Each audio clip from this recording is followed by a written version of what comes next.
hear the crowd getting fired up. Guys, it is a beautiful night.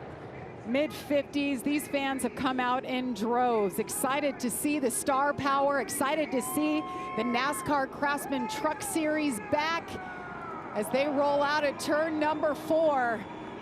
Ty Majeski, remember he's in that number 88 now. Matt Crafton has moved on after 25 years. He's starting on pole. Michael McDowell outside in the number 7 for Spire Motorsports. They're side by side. Green flag is in the air. We are racing at Daytona. Nose to nose.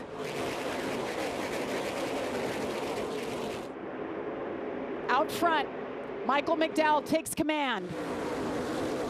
And you saw those guys on the outside lane do a little bit of pushing right there to be able to position themselves in this particular series. You can't lock bumpers very long. You can push somebody, but you have to release him. You cannot keep those bumpers locked. So a little bit different than what you see on Sunday. You see a top lane though, down the back straightaway. You see that a lot. The top lane down the back stretch is able to make some time. Now they're going to have to try to hold where they are for the rest of the lap most of the time, unless something kind of different happens on the bottom lane, but most of the time the top will roll on the straightaways. Look at Carson Hocevar just behind his teammate Michael McDowell on the inside. Ty Majeski got shuffled back just a bit. He's in that number 88. These guys wasted no time going 3 wide. We just talked about how they have no experience in these trucks. They don't know exactly what they're feeling. Boom, straight to 3 wide. There's a lot of trucks that started in the back that want to get themselves to the front as quickly as possible, and sometimes making the first move is the way to get up there quick. And these trucks are not the easiest things to drive. The draft in these trucks is really, really big with the big cab and everything that they do. That's why you see these guys able to maneuver around. You see them switching top lanes right there at the front of the pack. But these are not the easiest vehicles to drive here at Daytona. Well, and yesterday they had a practice session, but most of these teams said, no drafting for you. Let's keep the truck in one piece. They have not had a practice session like this. And right now, that heart rate is way up because, ooh, see a tight move right there at the front of the field. Carson Hocevar. Carson Hocevar wanted to lead the race, get to that bottom lane on his teammate there. Hocevar on the inside. You know, he's always somebody exciting to watch, wasting no time. Let's take a look at that move once again. You're going to see him here. This is out of turn 4, entering the tri-oval. You see the run that Carson's getting. He's waiting to get cleared to the bottom. As soon as he's cleared, bang, right to the bottom. Gets that air on that left rear quarter panel of Michael McDowell in the 7, and able to pull himself up alongside. Look at this, 3 wide. Well, and you see those guys up towards the front of the pack, obviously much more comfortable than some of those names like Tony Stewart, Cletus McFarland, Travis Pastrana, that they've had the experience of racing these trucks and understand what they need to do. In the middle of that pack and towards the back of the pack, there's a lot of guys that are just trying to figure out what's going on. When you guys are out there and you're running around somebody you know has very little to no experience, do you try to get away from them? You can't. You're stuck. There's nowhere to go, nowhere to run, nowhere to hide. That's Daytona. And we talk about points, as you see Ty Majeski right there, and I'm going to screw that up at some point tonight with that 88 truck and Matt Crafton not driving in it, but Ty Majeski in that 88 truck right on the back bumper, push that 7 truck out there to a couple car links, and they're going to pull right back up on him. So the truck races here are so unique. You see them spread out right now, but those bumpers, when you get onto the back bumper of one of these trucks, it makes the back really light, and you'll see those trucks kind of move around. So very difficult to get the pushing right. In this draft, depending on what lane moves forward, is going to depend on the first 3 cars of the line. If they're all doing their job, that line will move forward. If they start to get a little lazy, it gets a little lax, maybe their truck doesn't handle good, maybe they don't know how to push at the right times and do the right things, that line will die off. So it won't be consistent throughout the night. You'll see sometimes maybe the bottom's the best, sometimes the top's the best. It's all about the trucks that are in that line. Working lap number 5 here. We'll take a look at our biggest mover so far. We knew Lane Riggs wouldn't stay back there for long. Not sure exactly what happened in qualifying, guys. Just down on speed, but he's certainly making quick work of it. Well, we expect him to be good. That's a championship caliber team. They were right in contention with every type of racetrack that we went on. So Lane Riggs, he'll be at the front before the night's over. Regan, what's the Riggs camp saying? Well, Jamie, just to update, I talked to him right before he got in the truck, and I said, man, Lane, wasn't as good as he wanted in qualifying. He said we were all over the splitter and dragging it. He expected this truck to go forward quick. He was going to be aggressive in doing it. You're seeing that already so far as this race starts off. So one thing that I noticed right here, the sparks flying out of underneath that splitter still. So you talk about that splitter being all over the ground. It's still down on the earth, Joey. Yeah, it definitely is. And as he gets closer to the front, there'll be more air on. If he gets in the lead, it could be a thing. But you know, it's not. Oh, there goes Cletus McFarland. Spinning out towards the inside wall. He's going to hit it. Hard hit on that inside wall. Cletus McFarland goes around and brings out the first caution and mows the grass. Oh, what a shame. That was a huge hit to that inside wall driver's side. But I'm good. Oh, he says he's good. Glad to hear he's okay. That's a big hit. Broken-hearted, I'm sure, only to make it 6 laps in this one. He was running 10th at the time. Yeah, he was hanging. I was keeping an eye on him. He made a move to get to that bottom lane, which I thought was a good play for him. And he's just kind of riding in line. I'm interested to see what happened there. Turn 4 is usually the most sketchy corner. Bottom of 3 and got a little tight off the bottom and got free. There you go, the breakdown. Yeah, based upon that explanation, I think I know what I'm going to see right here. But since we're getting ready to put it on the screen, I'm not even going to speculate. See Cletus right up in the front. Just got loose. And that is, Joey, you know that section of the racetrack, if you've got wheel into the truck right there, as you get about 3/4 of the way around the corner, if that truck is tight and all of a sudden the truck will get loose with those little bumps and everything right there, and as the track transitions, it's just a characteristic of this racetrack in that section. Let's take another look at that from the overhead shot. See him right underneath Stuart Friesen. Just that one wiggle, kind of catches it, lifts, but then, you know, Gio has nowhere to go. And you know, you can only slow up so much. You get trucks all around you. You know, for Cletus, you know, he's out there, he's having a big time, but he also has limited experience in scenarios like this, right? So how do you learn? You got to just live it.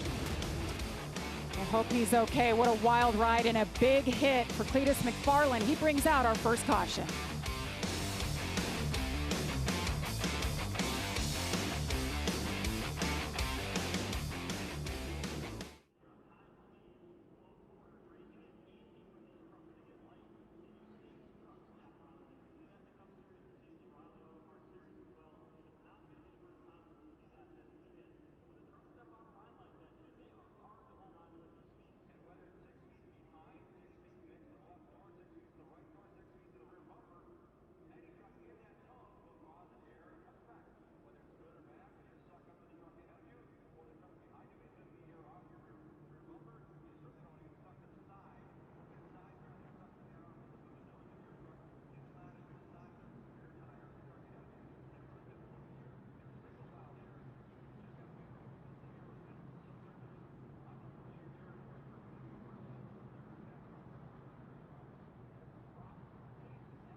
Cletus McFarland.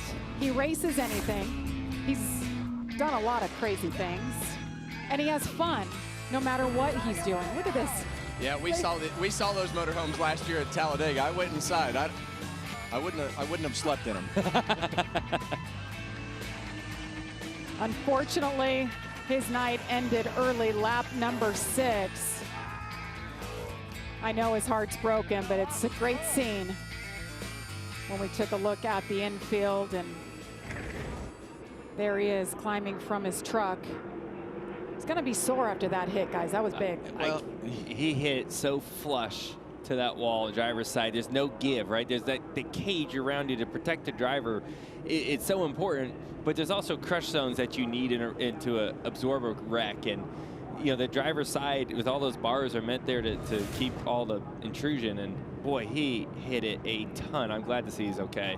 Yeah, you see that thing start tank slapping right there after it got loose. And that's just a tough spot on the racetrack. And his ARCA experience, he was telling me yesterday just how much those cars are glued to the racetrack.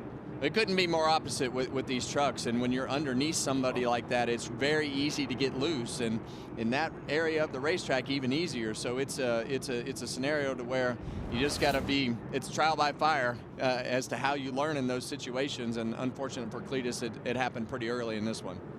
My first Daytona 500 wreck looked very similar to that. I did the same exact thing. Hate to see his night over, but he will be back in the ARCA Menard Series tomorrow at noon on Fox.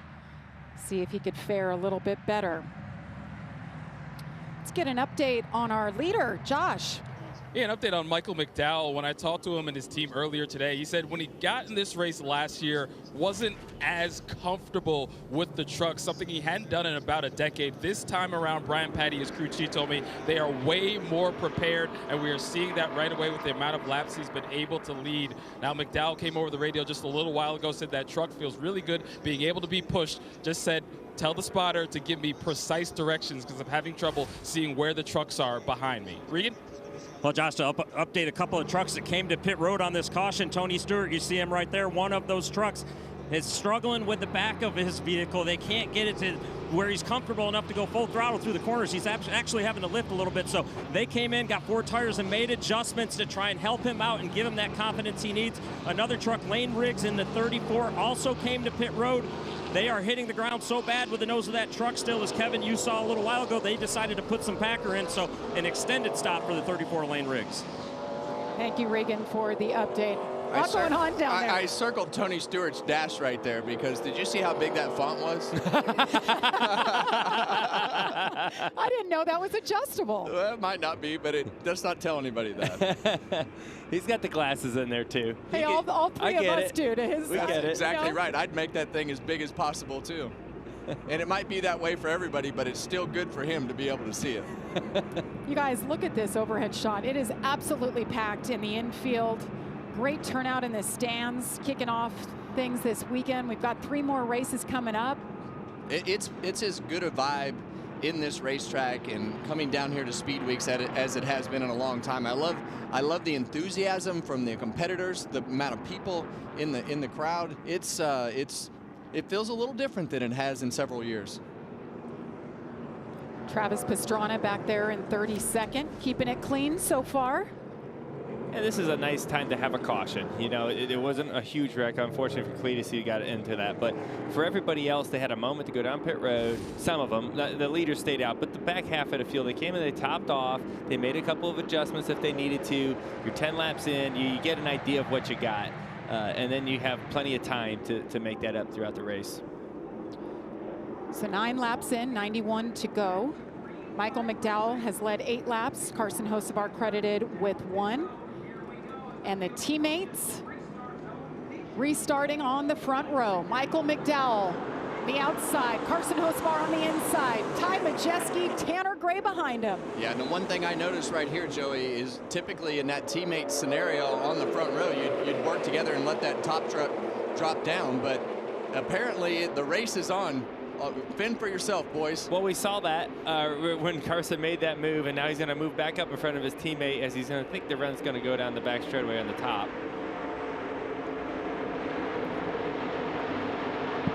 You see Josefar get out there a little bit, and that top lane connected right there with Michael McDowell getting a push from Ty Majeski, and that's going to put those guys back door to door. And that might be the teammate thing they're trying to do. Maybe their thoughts are, instead of running, nose to tail, run side by side, and then you got control of the race one way or the other. Maybe that's their play. That pushing in the tri-oval, that's the sketchy part. You see Ty Majeski just get close enough to where when he gets on the short chute, that's that little section between the tri-oval and turn one. He can get on there, get a little push, try to move that lane. How about Butterbean Queen? We mentioned him. He's running around 14th right now.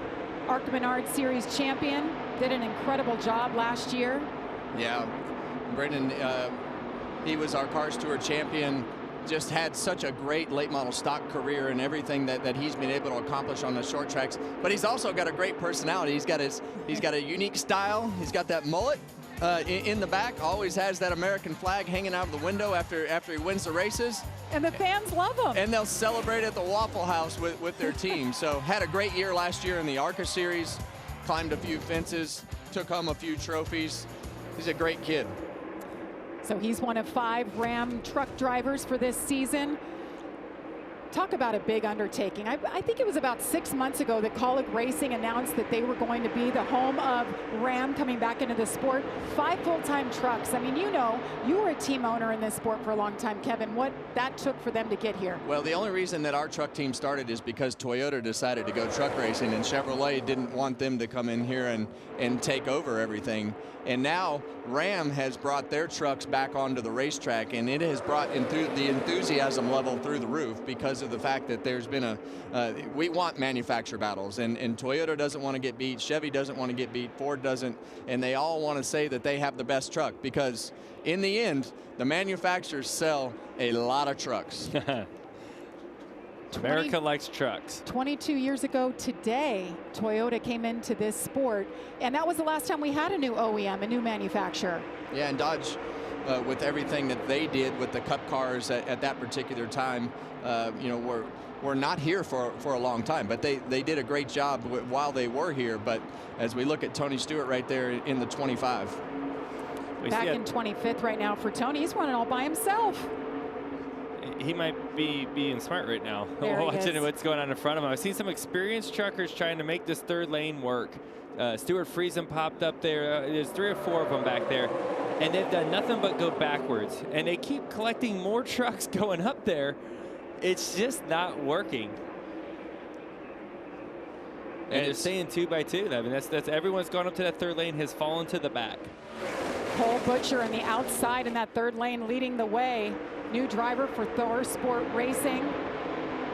Look at this. It's so inviting. Oh, man, you see those trucks in the outside lane get really squirrely up there. But that outside lane is so inviting. But unless you have a ton of trucks up there to be able to, take that momentum, you just have to make up for that distance. So you're going to have a pretty aggressive group of guys in order to make up ground in that top lane. And these trucks, I haven't raced them many times on the super speedways, but the couple times that I have, it'll fool you. You were in the pack running quarter, half throttle, thinking, man, I can just pull out there and go wide open and pass them all. And when you pull out there into that wind, it is like you are dragging the biggest parachute behind you. These things are boxy, they are draggy, they don't like the wind. So yeah, you might be running quarter, half throttle, but when you put it out there, you better have 5 or 6 trucks with you that are willing to go. And we heard Michael McDowell earlier talking about how he can't see the trucks behind him very well. Well, not only do they have a big cab and a square nose, they've got a really big spoiler on the back that makes it hard to see. So that spoiler is tall, which is what the cab and the spoiler creates all these great runs. You're starting to see those trucks come up a little bit off of turn 4. That's handling. That's the tightest part of the racetrack. The banking goes away, and you're still trying to turn the truck, and the trucks will start moving up the racetrack. That's where it's going to get scary. Only 4 to go in the stage, too. Michael McDowell continues to battle his teammate up front. He knows how to get around this place. He knows how to find victory lane. Back to the 2021 Daytona 500. There you are, Joey. I don't like watching this at all. Close your eyes. It still wrecking hurts. all around him. And there he is. gets it done. Michael McDowell, biggest win of his career. He was so pumped up. Well, Michael McDowell is a great man, and you know, I think when you look at Daytona International Speedway, we've had some surprise winners here, and you look at Michael McDowell and Ricky Stenhouse and Tony Stewart never won the Daytona 500. This is a tough racetrack to make that day work on Sunday to win the Daytona 500. Well, it's crazy. Tony's won here 19 times and everything else, but never won on the day that it was the Daytona 500. Oh, I talk about tough right now. You got 2 to go, coming to 2 to go in the stage here. 3 right now as they go down the backstretch, but the pushes and the shoves are going to start getting a little bit more intense. That third lane they're trying to get there. And what do these 2 teammates do up front? They've been side by side since the restart. Well, they've pretty much controlled this race from start to the end of this first stage. So you got a lot of experience up there with Michael McDowell, and I like the way that bottom lane has been formed up. But as that top lane gets closer and closer, it's going to make it harder and harder for that outside lane to make up the numbers on the inside. Christian Eckes in the 91 on the outside, trying to form that third lane, make something happen. Eckes stepped away from the Truck Series last year, went up to the O'Reilly Auto Parts Series, and here he is back, trying to make something happen. You're starting to see some separation. Look at the top 6 trucks. There's some separation at the top. The third lane, big push down the backstretch. You're going to draw even with the leaders. Look at John Hunter Nemechek with a great push on the 91 of Eckes. Yeah. Is he going to push him out front? No, Well, he comes up a little short. It's going to be interesting to see what NASCAR. Oh, wow. Big door slam. handling is Tyler scary. Ingram got squirrely. He was able to hang on to it. And let's remember, you can't lock bumpers like they did all the way down the back straightaway. They were able to pass 3 or 4 rows right there of trucks. So Guys, that was last big lap push. of stage 1 already. Here we are.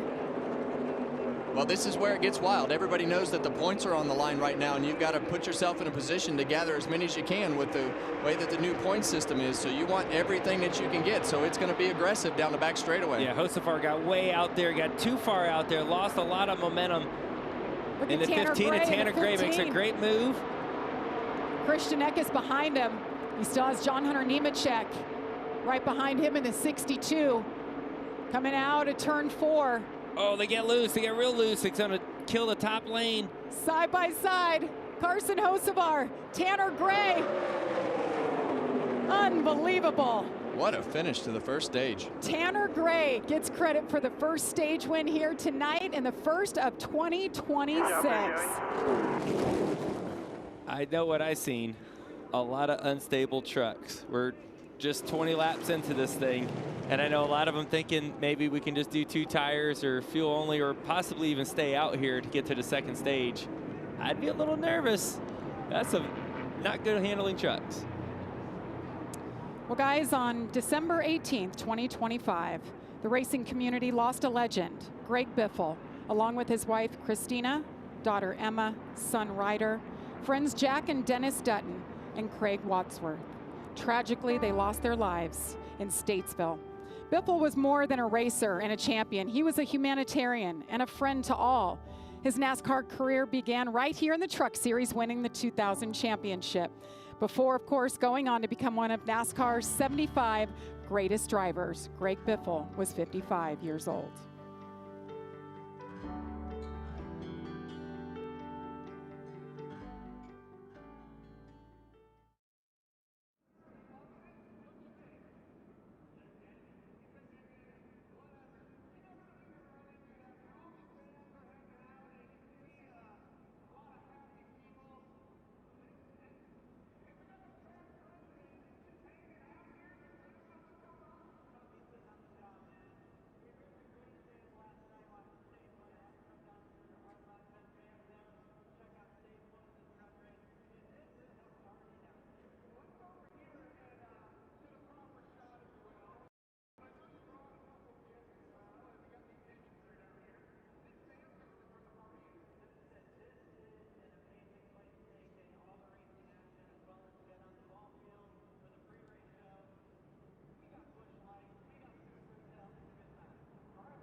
further review, NASCAR gave the stage win to Carson Hocevar. Look at how close that is. A matter of inches, guys. Well, you never know here, and you know that was so close to call. Our scoreboard popped up the opposite, so we saw Hocevar and Michael McDowell control that first stage, but what a wild run to the finish line right there. Well, guys, Cletus McFarland brought out our first caution. He's now standing with Amanda. Hey, Jamie, and yeah, he's been released from the care center here. And Cletus, I know we're going to take a look at a replay, but what sensation was the truck giving you? Well, the sensation was incredible. You know, we were 3 wide, which was insane from the start. It was immediately 3 wide, which I wasn't expecting, and it was insane. I mean, I was having the time of my life literally again, and I just did not check myself before I wrecked myself right there. Got loose coming out of 4, I was flying, and I put too much wheel in it because I was getting a little tight, and because we're freaking 3 wide on the second lap on, I think I only made it 7 laps. I was a little tight, and I was just trying not to hit the guy on the outside. Came off 4, flattened out, truck sat down. I think I had too much wheel in it, and I just started getting loose. I went right towards the field. I'm like, damn, I'm out to wreck 30 race cars, and I overcorrected to the left like an idiot. That's something Biff did not teach me right there, and I went left, put myself on a trajectory to slam into the wall, wreck the truck. And now here I stand in the worst spot to do an interview in the entire Daytona Speedway. On a little bit of a lighter note, I did talk to you at pre-race at driver intros, and you said that Carson Hocevar had given you some advice? Yeah, I mean, Carson told me that if I cause the wreck, then I usually will not be in the wreck. But in this particular instance, I caused the wreck and was the only one to wreck. So I'm starting to question Carson's advice and whether or not I should be listening to him. But he did win the stage, so that's pretty sweet. Welcome to the Truck Series. Yeah, and I want to say thanks to Black Rifle Coffee and Nice Motorsports and Brunt Workwear for sponsoring me. I'm an idiot. Wrecked the truck in 7 laps, that sucks. And thanks to everyone who tuned in. Oh, Cletus, great interview from the Advent Health Care Center. Hard on himself, but man, he's I like a unique one. I'd rather him be hard on himself. That shows that he cares, and he's not just here.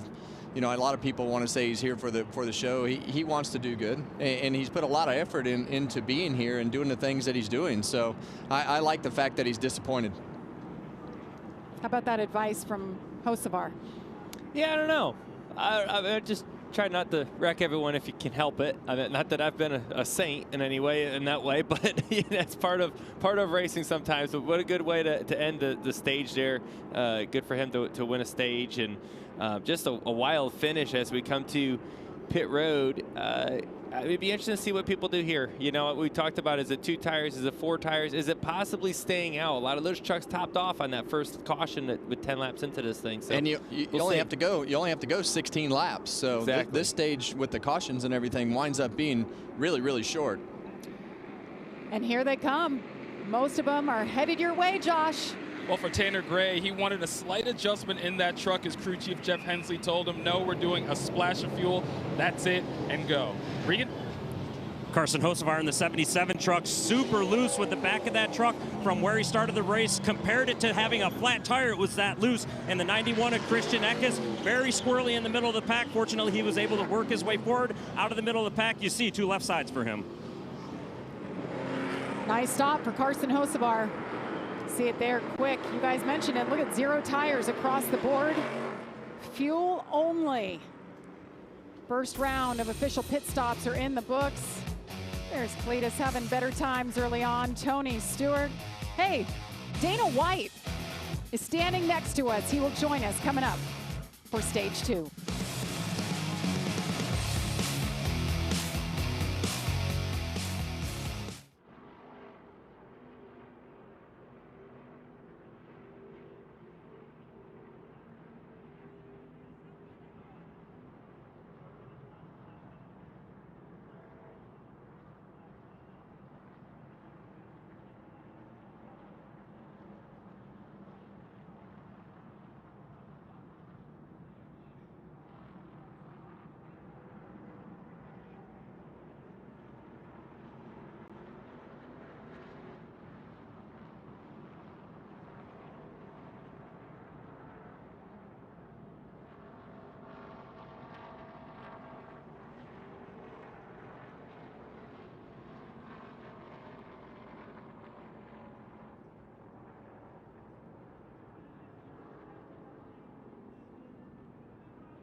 best always rise to the top. It never fails. You get one shot to get in there and show the world who you are, show these big brands who you are. There is nothing better in any sport or competition. Young, talented people get an opportunity and then seize it.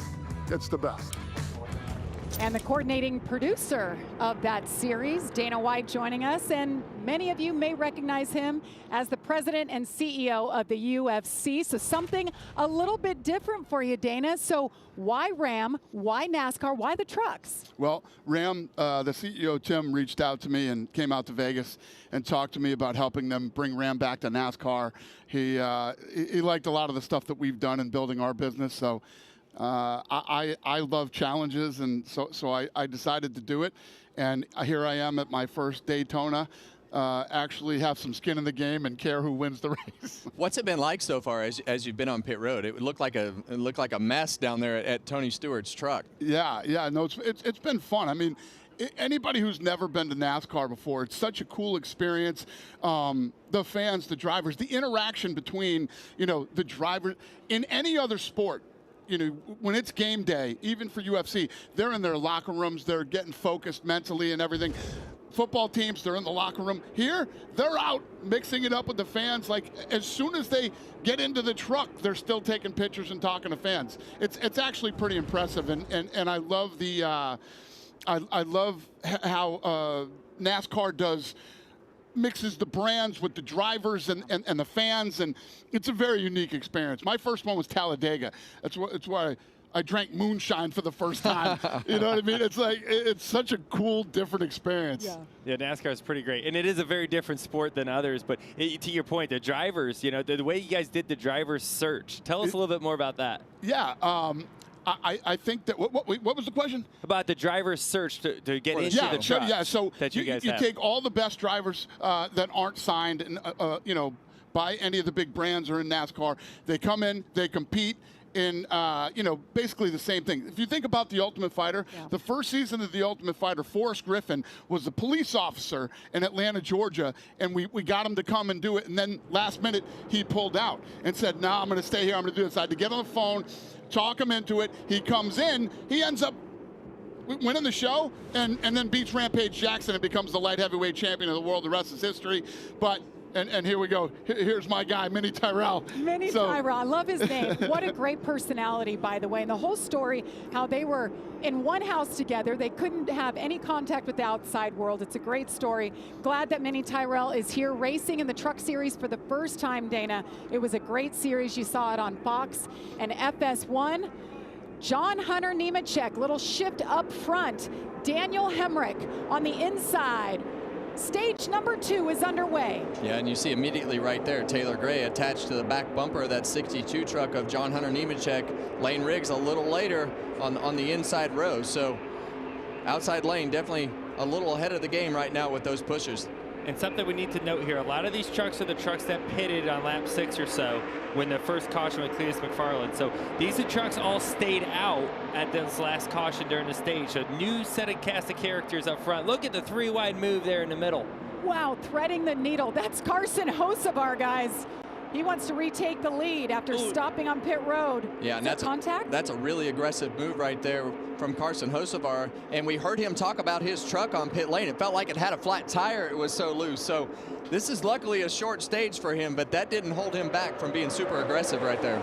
And here he goes aggressive again. He's going 3-wide top, and look at all the trucks that go with him. That proves that he has a fast truck. His teammates right behind him, and the majority went up there, which is going to actually make that 3rd lane roll. So where is Tony Stewart? Let's check in with his radio and what he's dealing with. It is way more fun than what we did yesterday, though, I will admit that. Oh, it looks like it. Way more worried about balance right now. We get the balance, we'll get back up where we need to be. Okay. I'm really not worried about you. It's just the other cats, you know what I mean? Yeah, you might want to worry about me a little bit, but I'm with you. So he's feeling good. Just wants maybe an adjustment or two, Kevin. Well, it's like I told you earlier. I mean, when I talked to him a couple nights ago, I mean, he was so nervous. And when you have somebody of the caliber that Tony Stewart has, the potential to go out and learn, you don't have to teach him much. You just have to put him in the middle of the fire again and let him figure it out. And I think right now he's still trying to figure it out. But the thing that a lot of people didn't realize about Tony Stewart is he's really, really intelligent as far as racecraft and the things that he does. He's not going to put that truck in a bad spot if he's not comfortable yet. So I think as this race goes on, he's going to continue to progress and get more comfortable and be more aggressive. Dana, how about this driver lineup for you guys? I mean, you have some of the veterans, Wiley veterans, and you have the Mini Tyrrell that we mentioned first start here. Daniel Dye coming back to the Truck Series.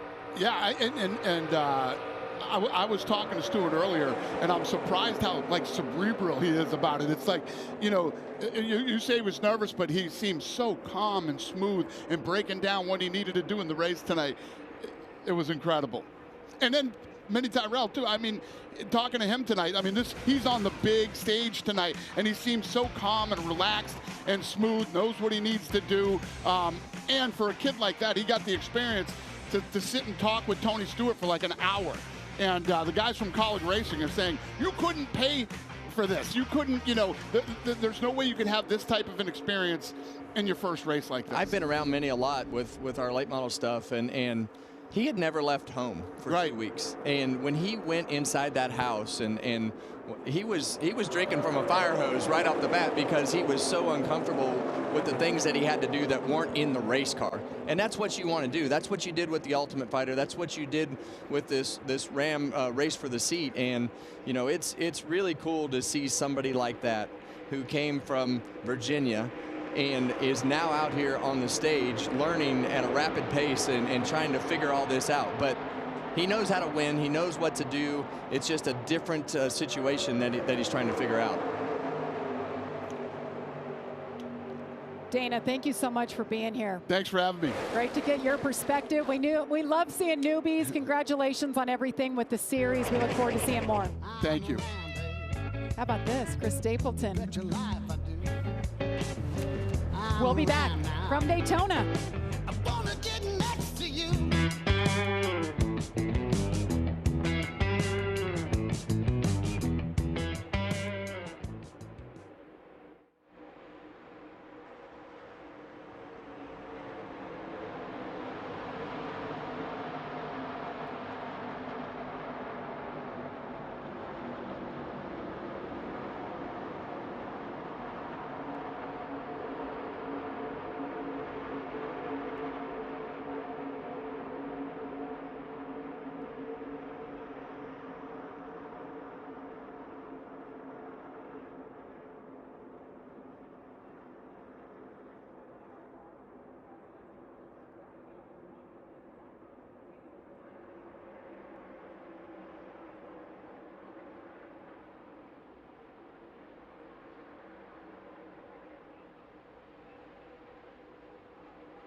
Aerial coverage brought to you by Goodyear. Tried, tested, proven legendary.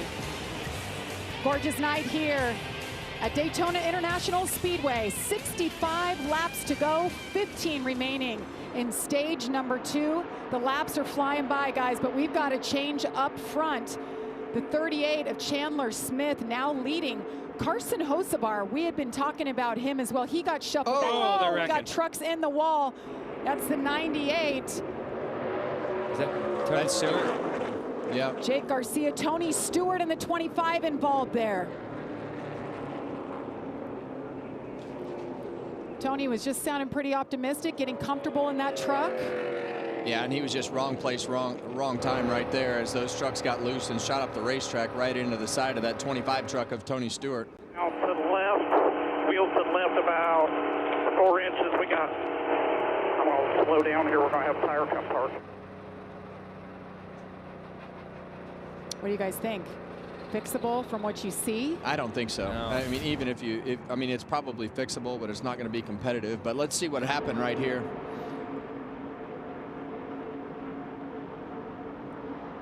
Oh.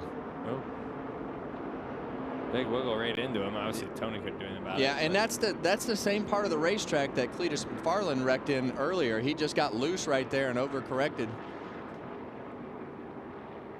Big overcorrection. I mean, I said it, right? That is a tough spot, and you see Stewart freezing with some damage there on the right front headlight as well. That part of the racetrack is just, the truck gets light. There's no grip. And if your truck's doing handling a little bit off, it's just going to get exaggerated as you come off the corner. Yeah, and you see Jake right there in the middle of the pack. So just really easy if you get yourself in the wrong position right there. And just in the middle in general, the truck is just going to be light on his feet and just stepped out from underneath him right there. Riding on board with Stewart. I think they can fix, like you said, Kevin, they can probably fix some of it and get it to where it rolls and it's going to be okay, but the splitter's going to be messed up. There's a ton of right side damage. So this caution will end the stage. It's the second caution tonight for incident. Hate to see that for Smoke. Haven't seen him in NASCAR as a driver in 10 years. He was loving every minute of it. So we're under caution here. Pit road will be open momentarily, but in the meantime, we will step aside. Hard impact for Jake Garcia and Tony Stewart.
Tomorrow, the ACC and Big Ten collide in prime time for the inaugural Nashville Hoops Showdown as number 15 Virginia takes on Bruce Thornton and Ohio State.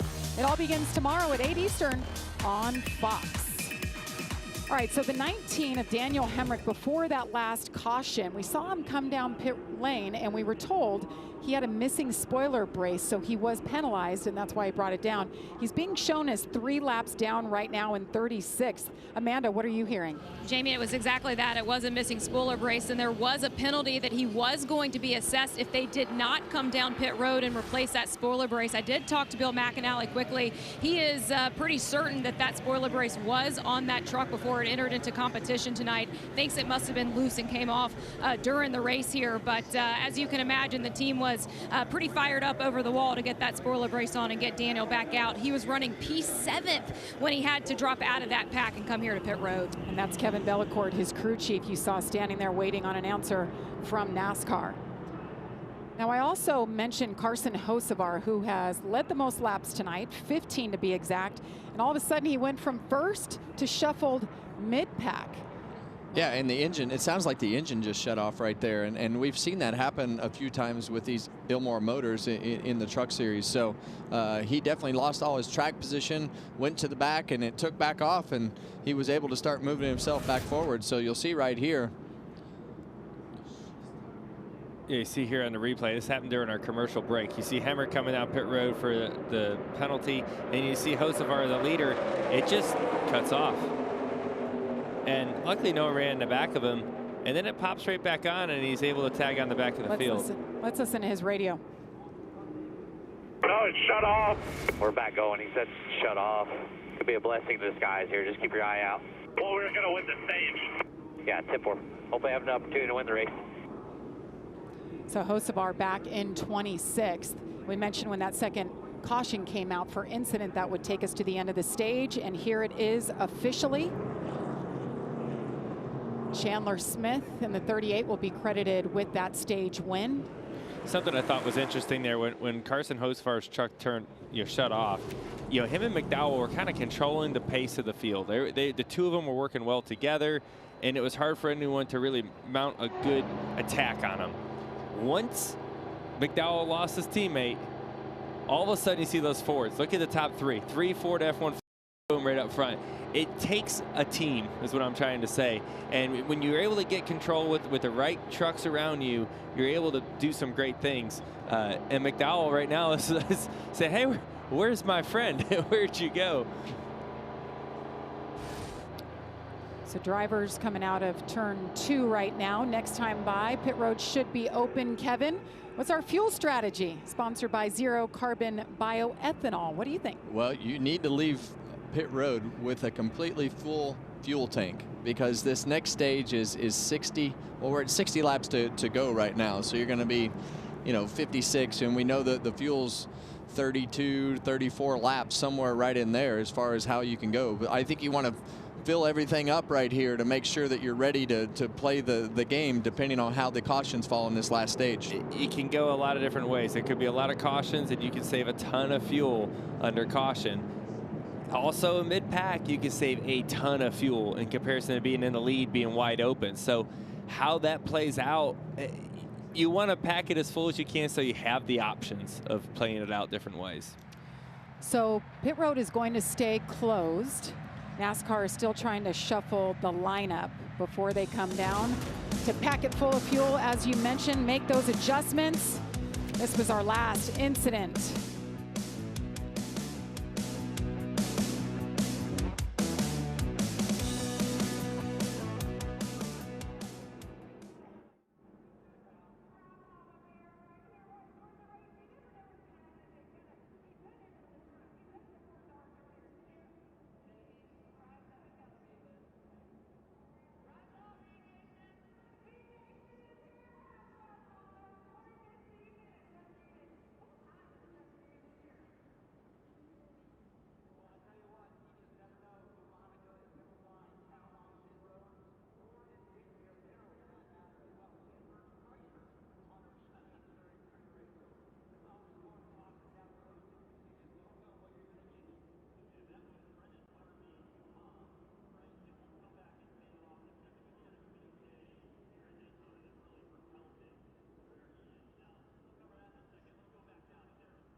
Welcome back to Daytona International Speedway. You're watching the NASCAR Craftsman Truck Series. It has been a gorgeous night.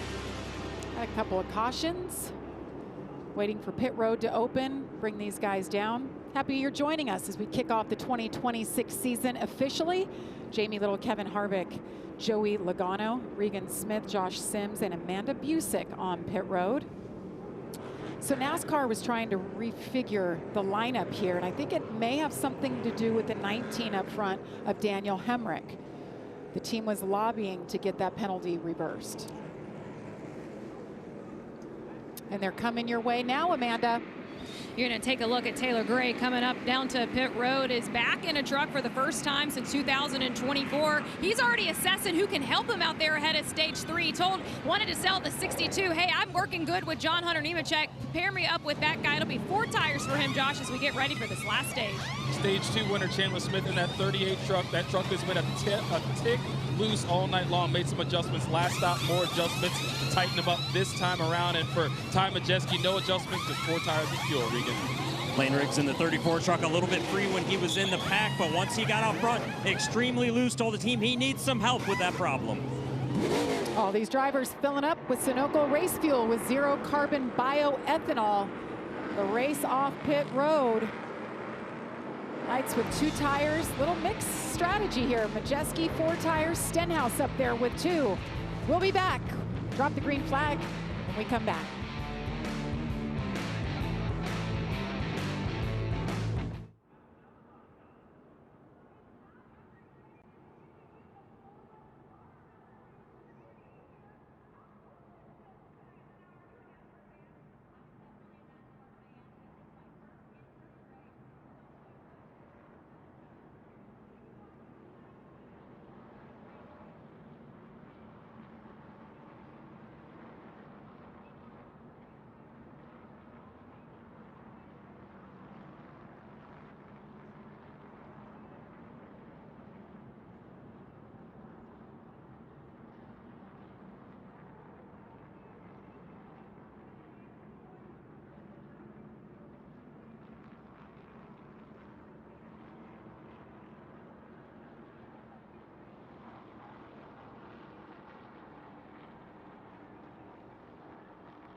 Ricky Stenhouse Jr. knows how to get it done around Daytona.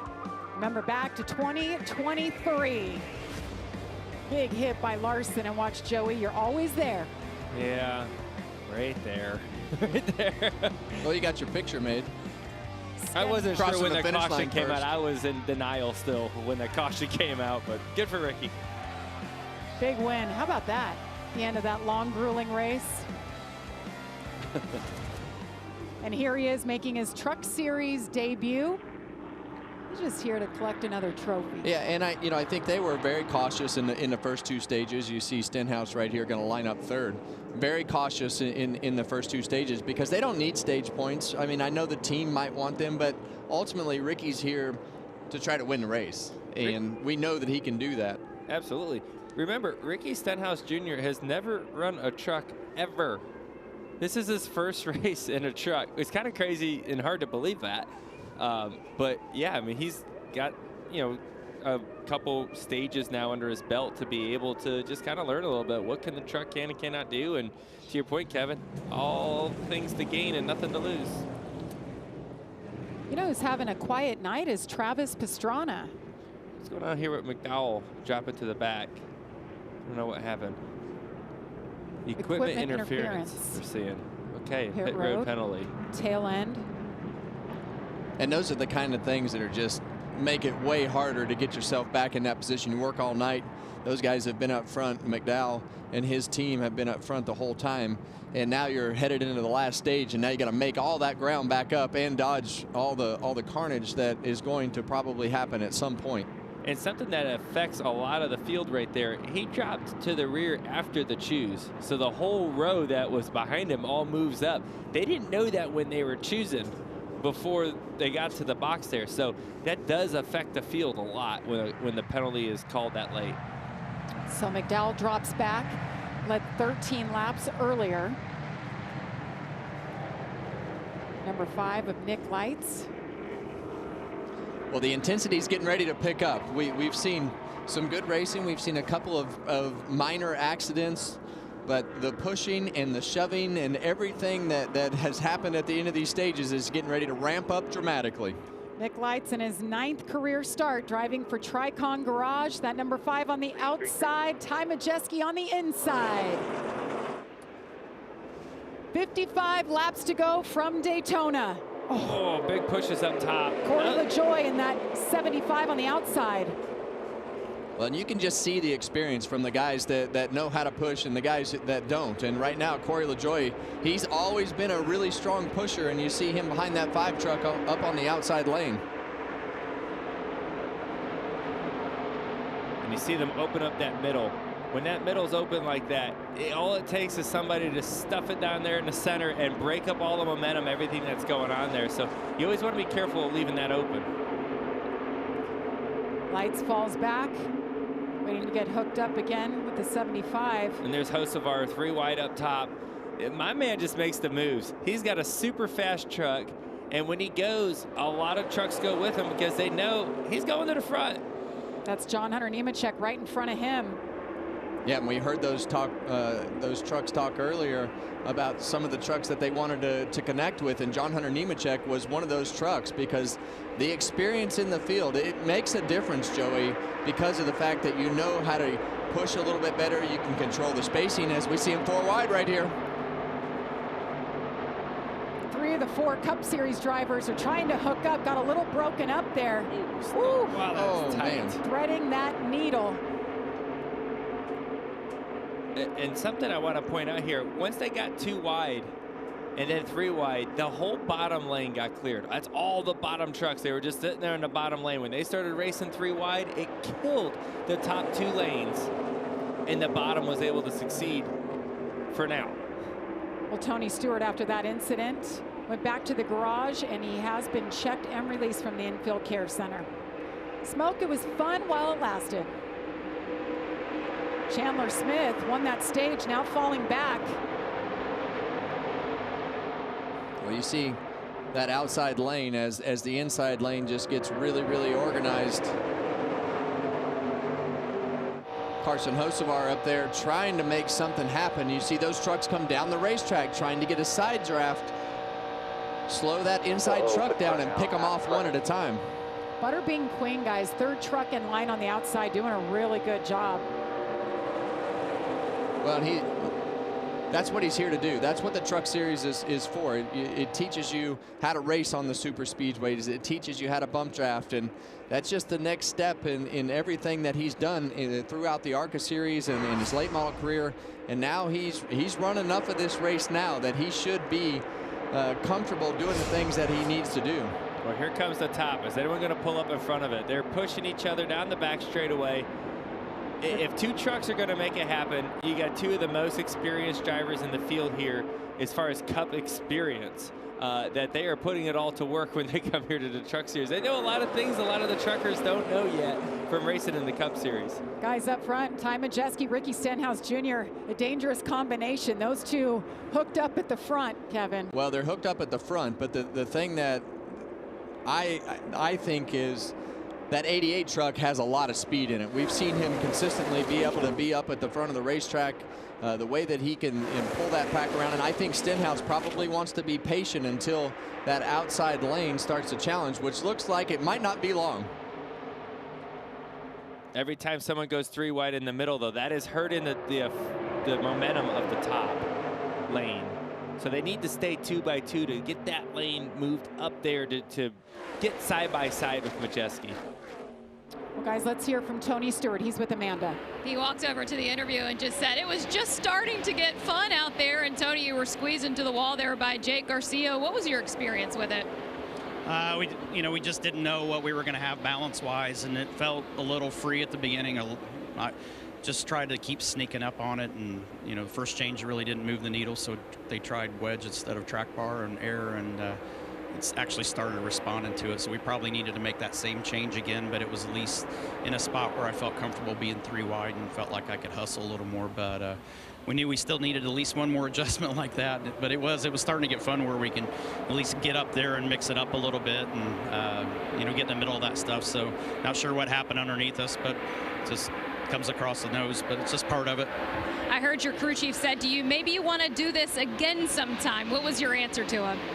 Well, I don't know. I didn't think I was going to be here 10 years after I retired, so I think we have to learn to never say never. But yeah, it's a great opportunity. I mean, I'm so appreciative of Matt Collick and Chris Rice, Ty Norris, everybody at Ram and Collick Racing. They did an awesome job, and Alex was doing a great job. TJ did a great job spotting. Just finally getting in a spot where I felt like I could start hustling and being in the mix there a little bit. Early on, it was just like, kind of hang on, and knew we needed to take care of it till we got a shot to make pit stops. So probably needed one more good swing at it to really get to where we could go, but we're gaining on it. So at least they're building a notebook now. I mean, the rest of the guys are out there still digging, so they'll build a good notebook for when we come back next time. Hope to see you soon, champ. Yeah, thanks. Never say never, Tony Stewart. Maybe we will see him back behind the wheel again. How about this battle up front, guys? John Hunter Nemechek working with Carson Hocevar. Yeah, and we talk about Hocevar being aggressive. Nemechek was really aggressive on those side drafts, but you see Hocevar right there said, all right, I've had enough of pushing you to the front. I want to be the leader. As soon as he got cleared, he did that same move early in the race to McDowell. As soon as he got cleared, boom, to the bottom. Put the air on the nose. He wants to be up front, and he's driven from the back to the front a couple times now, pretty quickly.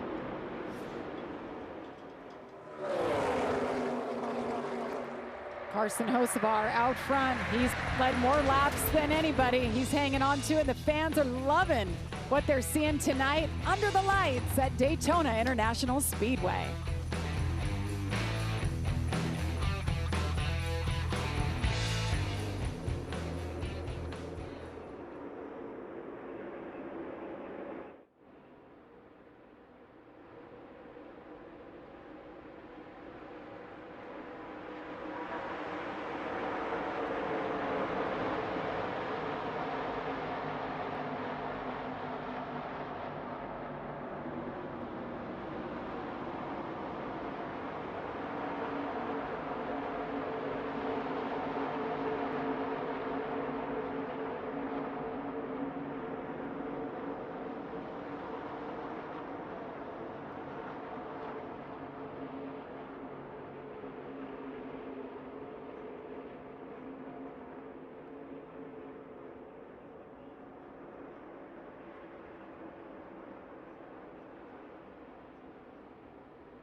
This infield at Daytona is absolutely packed. What a perfect night for a little fire.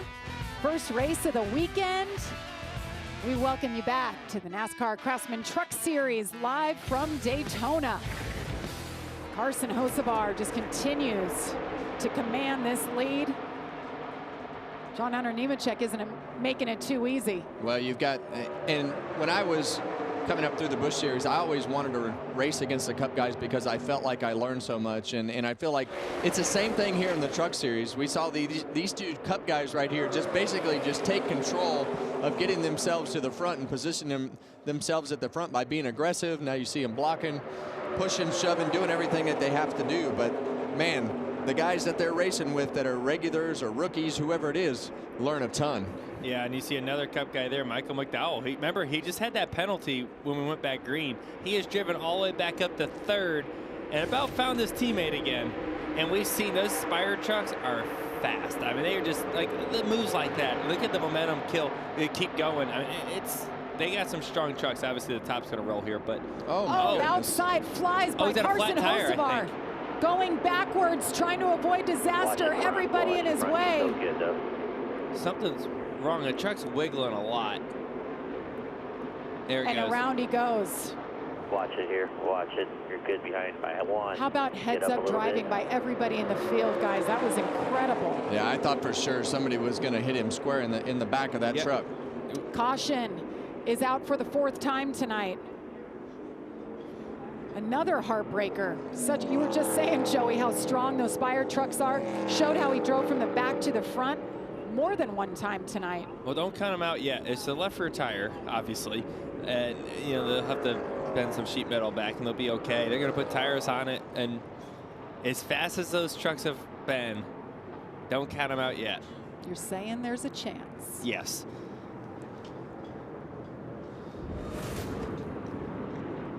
Of all places for this to happen. You see in the turn 3, he could tell something's off, and I think the others seen that too.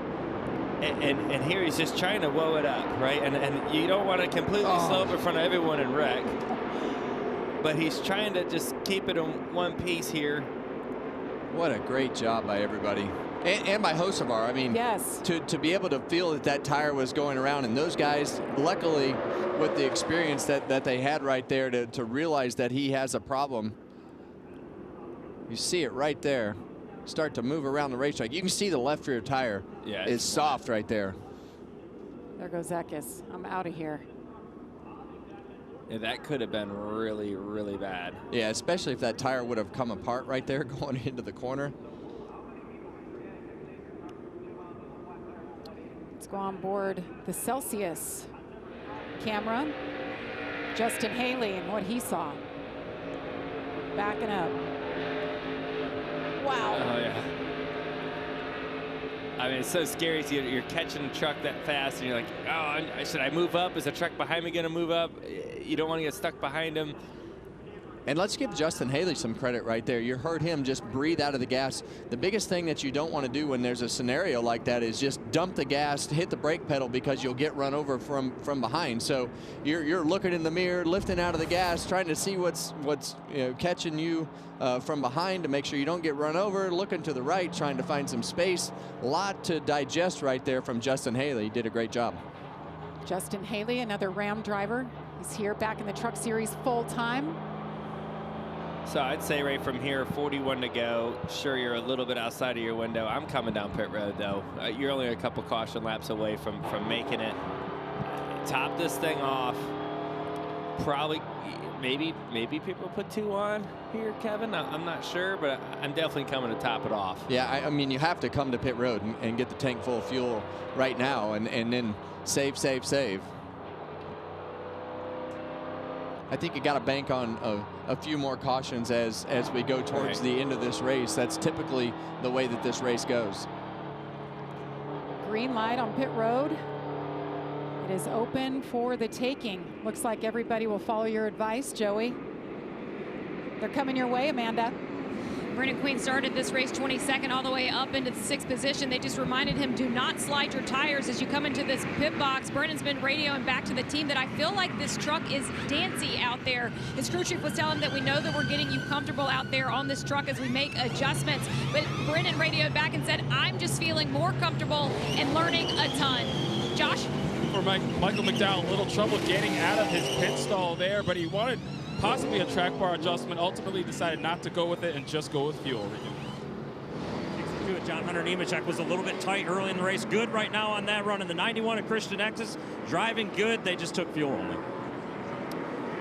Drivers filling it up with Sunoco race fuel with zero carbon bioethanol. And you heard issues for Michael McDowell in his pit box. He's blocked in right there, a little too close for comfort.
You won't want to miss this one, the World Baseball Classic. Ohtani, Harper, Judge, an incredible lineup of superstars, and they're putting it all on the line for their countries.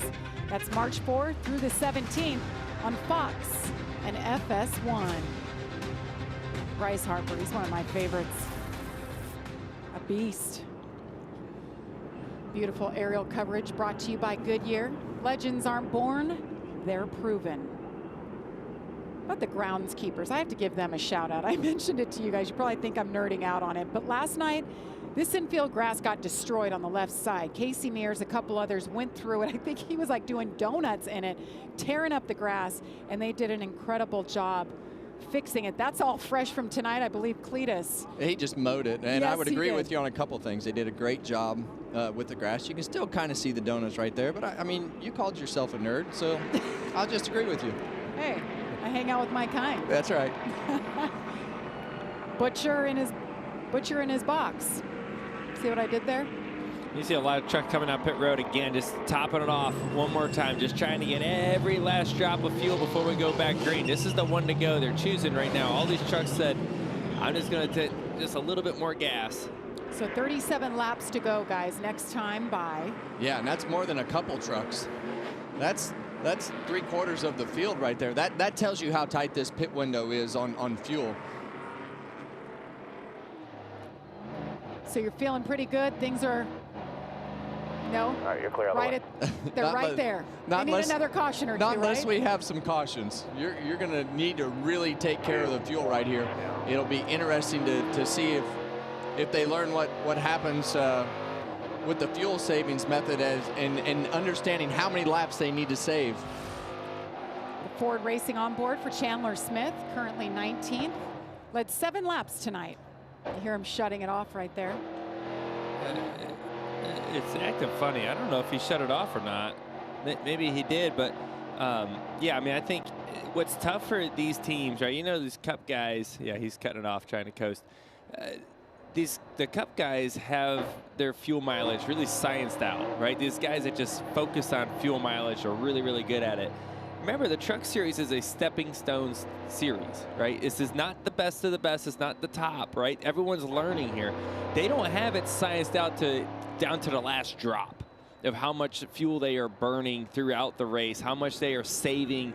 It's an educated guess.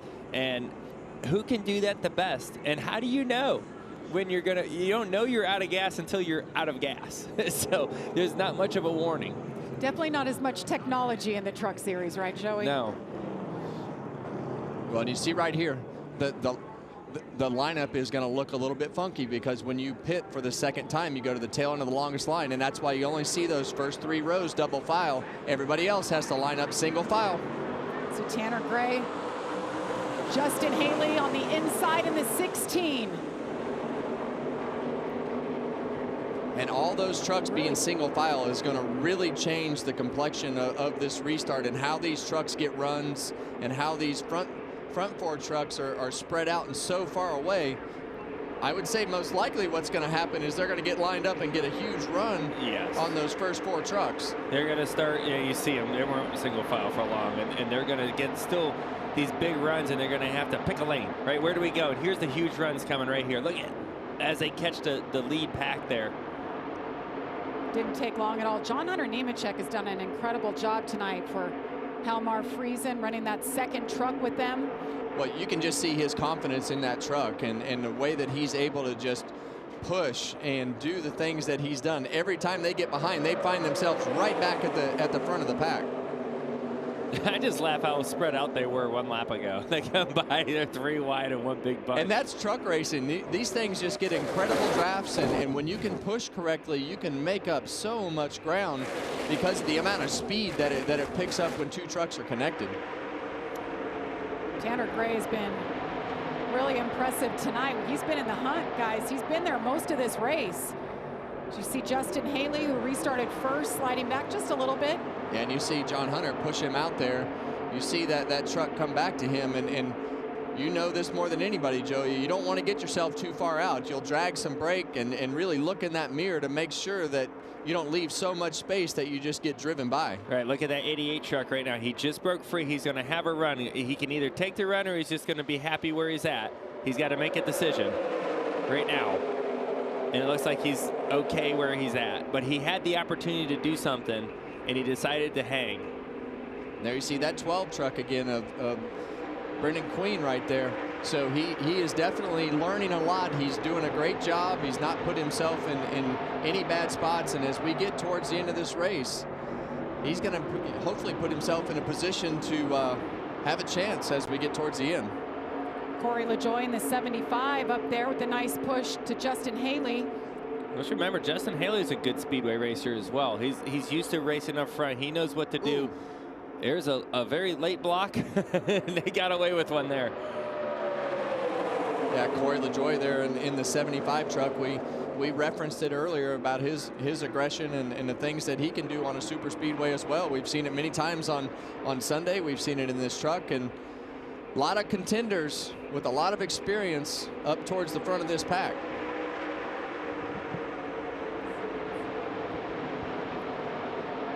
Gio Ruggiero, first time he's found himself up in the top 5 in that 17 truck. Finished second here last year in his first time out in a truck.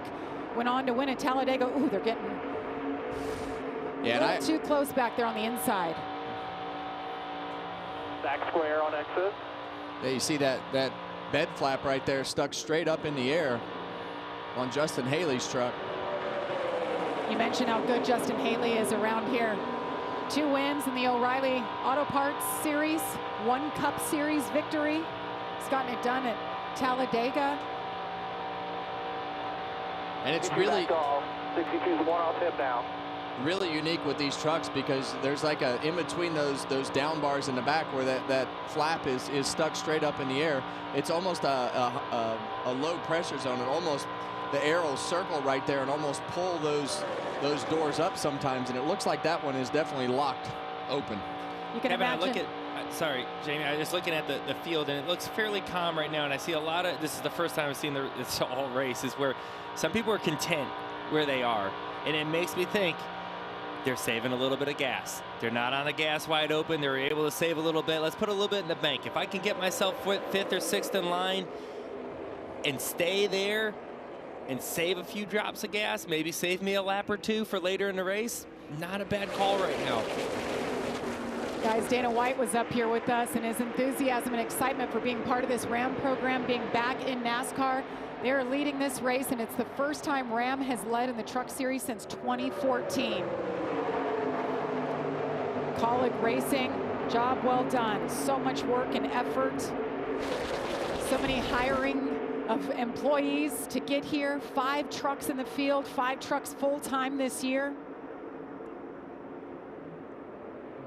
And you see everybody at the top of the racetrack, and I used to call this the Dale Jr. line all of a sudden. So I believe this number on the bottom right here, where it's at on my screen right here, I can't touch the monitor, but that bottom right percentage on the dash right there, I believe that's the throttle percentage. So you can see it right now at 99.5. That's basically going to be right at 100. You see it start to dip down right there. 40s, 50s, that's the throttle percentage, and being able to sit in this pack like that, that's what they have to do, is dip out of that throttle right now to get themselves a couple laps full of fuel. Still 1 in front of the 11, half front now. A couple of laps to save fuel. I'll spit it out right here at some point. 30 laps to go here. Justin Haley continues to lead over Tanner Gray, John Hunter Nemechek, Gio Ruggiero, and the 88 of Ty Majeski. That's the 9 at Grand Enfinger. I think he's got a flat tire. Looks like the same situation. Maybe looks like it's the right rear this time, though. Yeah, you can see the carcass of that right rear tire flopping around, I believe, right there. And you don't know what cut it down, right? Could be low air pressure, everyone being, maybe aggressive. It could be just bumping into each other. There's a lot of contact throughout the draft. You get a little rub, it could cut it down. Grant Enfinger, one of 2 former winners here at Daytona. He was running 10th at the time that the tire let go. We stay green. He keeps it straight. So what you see here is, some guys were content with saving a little bit of gas. You also got others that are saying, hey, I'm too far back. I got to get up there a little bit. That's what you see that bottom line doing. There's another look at that 9 truck at Grant Enfinger. There goes the carcass. Yeah, and he wanted that tire to roll to the right. Yes. He wanted that tire to roll up the racetrack, not down the racetrack, but because they will consider that out of the way. Did you see that hit? Oh, they're Michael McDowell getting aggressive. They are going to get more and more Ingram. aggressive until somebody wrecks at the end of this race, because the harder you push, the faster that truck is going to go in front of you. 3 wide. 28 laps to go from Daytona. We're going to step aside, but you won't miss a thing. We're going box side by side.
Welcome back to Daytona International Speedway. You're watching the NASCAR Craftsman Truck Series. 25 laps to go. Justin Haley continues to lead.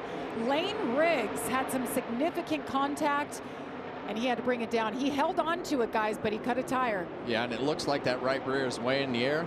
It's not. The left front's flat, and it's just got that truck all rocked over. But he has had some significant contact with the left front, but the whole right side is flat as well, Joey. Yeah, here we see a replay. See Lane Riggs right here in the middle. You see they catch that lap car, not with a lot of speed. They get 4 wide for a second there, and that little bit of contact there in the left front. Yeah, you're gonna see it right here. Boom, right there. Yeah, and by the time he gets to the corner right here, it cuts that left front tire down, and then he goes up and hits the outside wall with the right side. Yeah, and there you see it, it's starting to spark. Left front's down. It's going to get a little worse here. And then you're in the fence. And that's his teammate right behind him, by the way, saying, "Get me out." Yeah, and that's worst case scenario for those teammates, because for Lane Riggs, obviously he has the damage and everything happening. Now Chandler Smith has to come up with a new plan, because his security blanket is gone.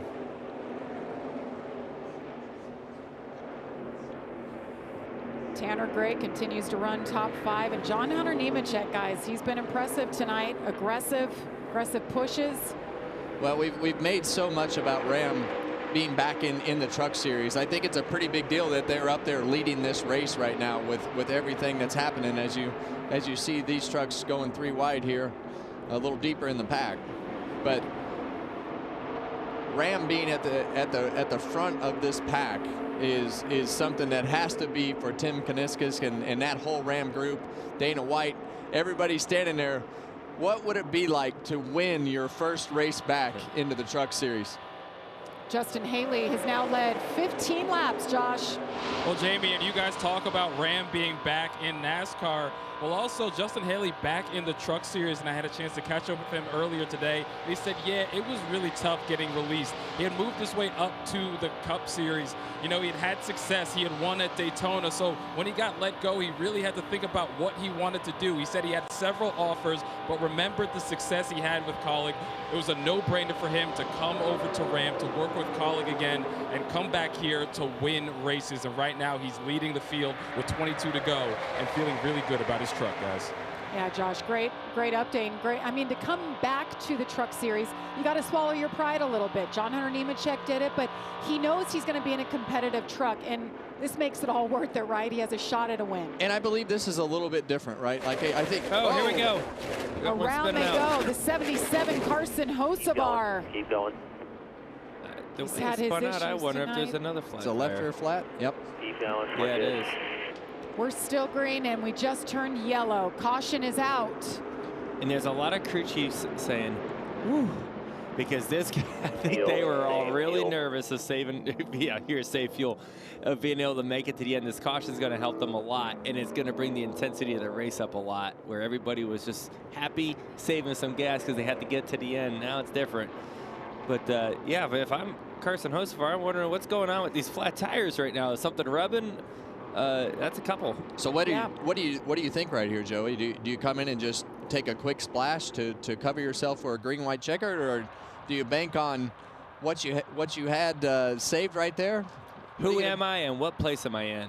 Right, and I think those are the questions you have to ask. If you're Ricky Stenhouse Jr., you're 17th, you have nothing to lose, might as well top it off, right? You're not racing for points.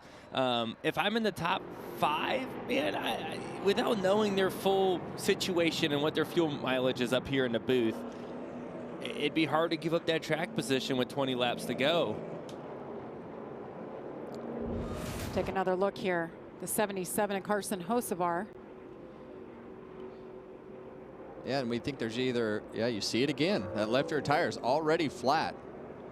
That's at least 2 for him. And we've seen several other trucks have a ton of flat tires tonight. So this is definitely an odd scenario with all the tire trouble that we have seen. Hocevar has had a wild ride tonight. Drove from the back to the front twice. Then he cut the tire. That's why he was so far in the field again. And he hasn't hit anything yet. That's the wild part. He hasn't hit nothing. I mean, he was a lap down from the last time. He was just trying to get that lucky dog. And now, you know, another left rear. It's kind of odd to see 2 left rears like that. It just makes you think something's up. Great job. Yeah, great job. Great way to save it. Well, not once and but you twice. watch those, as you watch that replay, you can see those front tires start to lock up and unlock and lock back up, and that's really him trying to control that truck of not trying to let it go back up the racetrack or down the racetrack, and just a great job driving right there by Hocevar. Picking up some debris on the track. Pit road is open. Well, I'm curious to see what happens here. I'm sure the back half of the field, you know, tops off, but man, the leaders, it's tough. I should have asked that question differently. I should have said, what would Paul do? Yeah, Paul's staying out. Of course, Paul Wolf, Joey Logano's crew chief on Sunday. So a lot of them stayed out, so a lot of them feel pretty confident that they're going to make it. Now, the only thing I think about is green-white checker, right? A little bit of overtime finishes. Be nice to have a little bit extra gas for that. Well, they heard you, Joey. Back half, a lot of takers. But our leaders stay out. We'll be back at Daytona.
The Great American Race returns with back-to-back champion William Byron looking for an historic three-peat. It doesn't get bigger than this. The 68th running of the Daytona 500. That's Sunday, 2:30 Eastern, with pre-race coverage starting at 12:30. That's only on Fox. We know a couple guys who got the job done. How about this, Harv? I remember this day. That was a great day, actually. Just a wild finish there. This is a great one, too. Same sponsor. That's what I was going to say, the common denominator. Pretty neat. It's been a while, though. It's hard to explain what the difference in winning this race is compared to any other race. I mean, you grab that Harley J. Earl trophy and you start looking at the names on the big trophy, and it's the who's who of NASCAR racing, and pretty awesome event to stand in victory lane in. It's you can't describe it, and the things that just keep rolling, right? Like even when you come back here years later, you know, out front here by the museum, your handprints and your foot, you know, like everything that they put in the concrete, it's just a lot of really cool things that just keep adding up after you've won the Daytona 500, right? When you get introduced, it's NASCAR champion and Daytona 500 champion, right? Like those are the two things that the sport cares about the most. Have you been back out to see your hands and feet? It doesn't look good anymore. Okay. I've never been out to. You've never done that? No, I've you never should do walked that. back I out did there. that. I went out there with my kids, and they were putting their handprints in mine. It was I kind of love cute. how It was the cool. winner, they take their car right away and then it ends up in the museum just the way they left it, with all the confetti and all the beer or whatever it may be. But what a moment. I remember that both for you guys. And they always say that winning the Great American Race just changes your life forever. And you guys, you can tell in your reflection that it truly does. Well, it's a race that you work all winter to prepare for, and you're not going to see any other race that every vehicle in the field is as well prepared as it is to come to Daytona. So it's a special race. It means so much to our sport and everything that it was built on. And you walk into the Speedway. One of my favorite moments from the weekend so far was bringing Will Buxton here for the first time. He'd never been to the Daytona International Speedway, and when I brought him here, he was like a kid in a candy store. He's down there taking pictures. He's like, mate, I can't believe how tall the grandstands are. And I'm like, man, this is so cool because we're here every year. Get used to it. And you kind of get used to everything that's happening. So it's great to see and hear that enthusiasm from somebody. And Will Buxton, of course, F1 legend, broadcaster, and now he's play-by-play for the IndyCar Series. So it's great to see him here. Well, Travis Pastrana, we haven't talked about him. He's having a quiet night. Let's listen to his radio. All clear. Sorry, I want to be behind Stenhouse and Hocever. Hocever gave me the horns when he went by. He's rad. That's so fun. 10-4, man. Just stay right in line there. All good, buddy. Did you call him Hocever? Yeah. Gave you the horns. He's rad. Hey, I tell you what, he's still got the thing in one piece, and considering everything that's been going on, I'd say he's doing a good job. Long ways to go here, though. 17 laps around Daytona. I know it doesn't sound like a lot, but that is a long time. Tanner Gray, Justin Haley up front. Just unbelievable. We've been talking about Ram coming back into the truck series, you know, for about 6 months now. And here they are tonight. Justin Haley has led 20 laps. He'll restart on the outside here. Ty Majeski, John Hunter Nemechek, Brendan Queen, Gio Ruggiero, Andres Perez up there in the top 10. Well, I just think business is going to pick up here. I think the fuel save stuff's over. It's time to start pressing and getting that track position. I agree, Joey. I think that as you look towards the front of the field, Justin Haley, I think Ty Majeski has had one of the best pushing trucks and fastest trucks all night. It's just going to come down to that experience on the inside lane there with John Hunter Nemechek.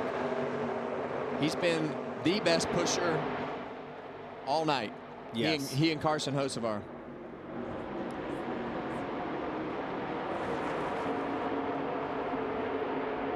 Stewart freezing up high.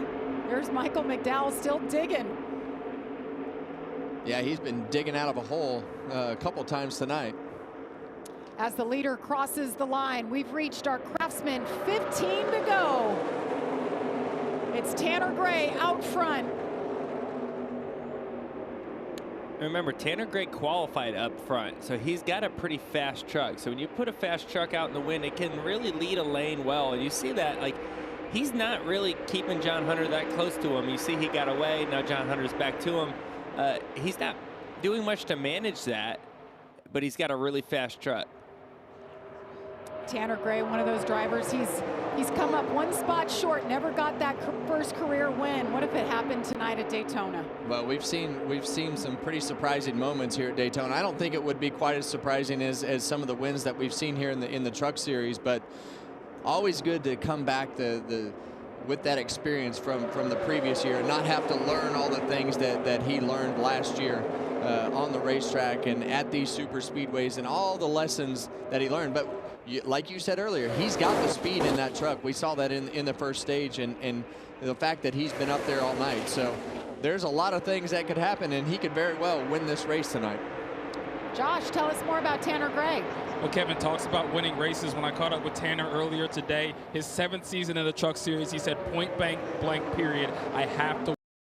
This season, this is the year we get over the hump. And a big thing for him, Jeff Hemsley, his crew chief, 2nd year in a row they get to work together. Not often in his career has he had that consistency with the crew chief. He said Jeff has been so instrumental in teaching him so much. A big reason why we're seeing him come out the gate so strong this year. Thanks, Josh. Looked like Cole Butcher in the 13 got a little sideways. Yeah, you see him right there. Well, the interesting thing right now is there's 4 Toyotas on that bottom lane, so they definitely, if they can keep that thing formed and stay in line like they are right now, they'll have an advantage. Whoa. Great save. That's off of turn 4 again. That area is just, it's a slick spot. It's like Calamity Corner. I think we've called it in ARCA before, coming off of 4. Ooh, whoa. Big twitch by the 88 of Ty Majeski.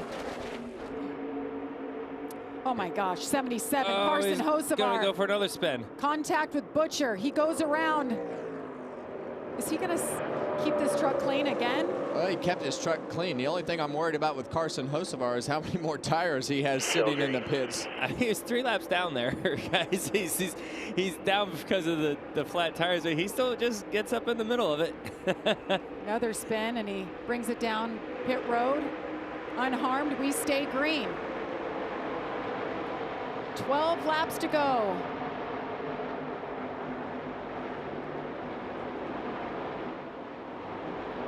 Here we see Carson Hocevar going down the middle here, shuffling out. And and I think sometimes, you know, I know you want to be up there in the middle of racing, and at some point there has to be a little bit of thought process that has to go in with being 3 laps down and racing like that. So it's interesting to be right in the middle of it like that. Single file up front as Caden Honeycutt ducks down to the bottom, try to get some friends to follow him down there. We're going to step aside. You won't miss a thing. We're going Fox side by side.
8 laps to go at Daytona, guys. Business has picked up. It is go time.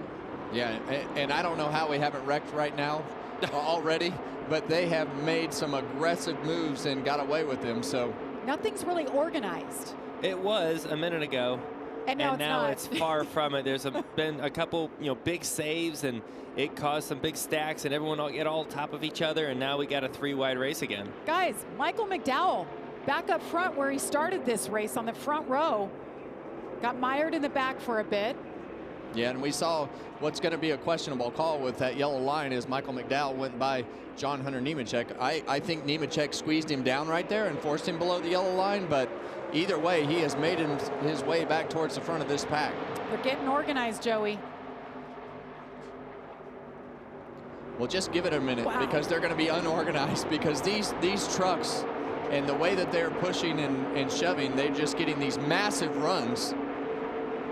That's the thing about Michael McDowell up there right now. Yes, he has a fast truck. He doesn't have many friends around him. You see, there's a couple trucks that have alliances around there. Well, that's what started all this, Miss. I thought the Toyotas were in a really good position, and then they broke themselves up trying to make a pass for the lead. This is what you were talking about, Kevin, with McDowell. Left side's below the double yellow. Yeah, that's a force down scenario to me. I just kind of let that roll if it was me. It seemed like I was just trying to keep things straight, too, a little bit out there. Here comes Christian Eckes. Standout performer in the Truck Series 2 years ago, went to O'Reilly. Now he's back with McAnally Hilgeman Racing. 3 wide behind him. You see the brothers working together. The 15 of Tanner Gray behind him, his younger brother, Taylor Gray. You see the 11 there of Honeycutt. He had the opportunity to get to the outside of McDowell if he wanted to take it. That's where you got to be patient, right? It's 5 to go. The heart rate is ramped up. You're thinking about everything you can. You know stuff's about to happen. At what point do I make the move? Yeah, and you saw right before this Lane Riggs on pit road with another flat right rear tire. So lots of tire trouble tonight. Unfortunate. You expect that guy, that truck, to be up front, but it hasn't been his night. This view right here down the back straightaway head on with these trucks just makes me want to close my eyes every time. The truck's moving all over the place, not lined up straight. Ty Majeski. Oh, around goes the one truck. That is Taylor Gray. Collects the 26. Lock it down. 3 trucks involved. Dawson Sutton. Headline, everything back to the door. Spencer Boyd. Caution is out for the 6th time. I mean, it's impressive we've gotten this far. Let's just be real. I can't believe they ran as long as they did without wrecking. There's so many close calls, so entertaining to watch. And we're going to get I guess, a green-white checker. Yeah, and here. These, as Michael Waltrip would say, these truckers never disappoint. And they are putting on just a great race tonight with the way that they've been able to run this race so far. Relatively clean, and we've seen some things happen, but the racing overall has been phenomenal. Well, we got to remember, as we look on the board of the guys who didn't come to pit road and did come to pit road, and we were talking about that possibility of a green-white checkered, and we're going to be extended on the lap count. It depends on how quick they clean this up. They didn't hit nothing, so I'm assuming they're going to probably open pit road. Well, the pace car hasn't picked them up, it doesn't look like, so they can't open pit road yet. We're going to have to do that. So it's going to be another lap. I mean, they're saving a ton of gas at this moment right now, so it should be close. Regan, you got an update on fuel? Yeah, Joey, just to try and make a little bit of sense here, basically on the last caution, every crew chief I checked with was 1 lap to the good at that moment, roughly. So it's going to be really tight depending on what they do happen to get for green-white checkers and things like that. So if most of them are 1 lap to the good before the caution, you got to think you're getting, what, 2.5 laps to 1 compared to green to yellow ratio there, so ish. So you think this caution here buys them a couple more laps to where they can go a little bit longer? Yeah, I mean, it's just really going to come down to how many green-white checkers do we have at this point, because this is when when it gets wild and they really start taking chances with the pushing and shoving. So it's going to be tight for a few of them. Let's take a look at what brought out this last caution.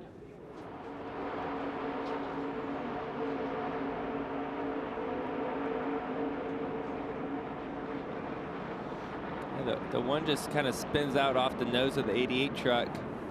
They're kind of really close to each other through the middle of the corner. And it doesn't take much. If you're just off center a little bit and you see the 88 truck is to the left side of that one truck and just grazes the bumper, and when you go across the bumper like that, sometimes it just grabs them and spins them out like it did in this situation.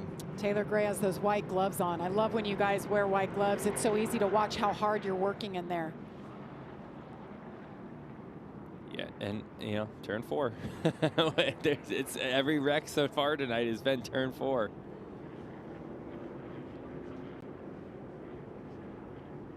Another look at it here.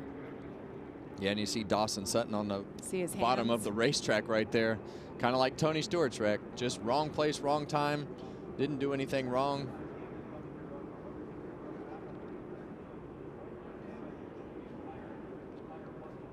Good things for all those trucks. I mean, yes, there's contact, nothing huge. They should all be able to finish the race. So pits are open. See the 14 truck of Mini Tyrell right there. He hit it pretty hard. Yeah, he hit that right side pretty hard. And these trucks aren't like the Cup cars and Xfinity cars. They're all made out of sheet metal. So when you hit the wall, it immediately shoves them in on the tires and flattens that side. Mini Tyrell involved in a wreck. He got so close to completing his first Daytona race, his first ever Truck Series race. He's still going to complete it. Possibly. He's still going to have a chance. He's still. Thank you. Yes. Full recap of the night. About lap number 6, Cletus McFarland hard into that wall. Oh. Still hurts to watch. Yeah, you could see the whole seat move right there.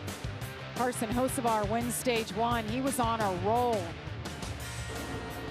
Tony Stewart in the 25 truck. Wrong place, wrong time right there. So much enthusiasm with Tony making his comeback. Chandler Smith picks up stage number 2. We saw some tire issues. A couple going down. See Jason Kitzmiller right there. Lane Riggs. And the last incident that brought out caution number 6, Taylor Gray off the nose of Ty Majeski. He collects Spencer Boyd and Dawson Sutton in the 26.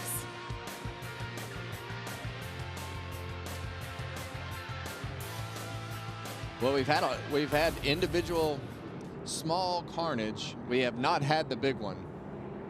A lot of heads-up driving tonight. We definitely could have had the big one.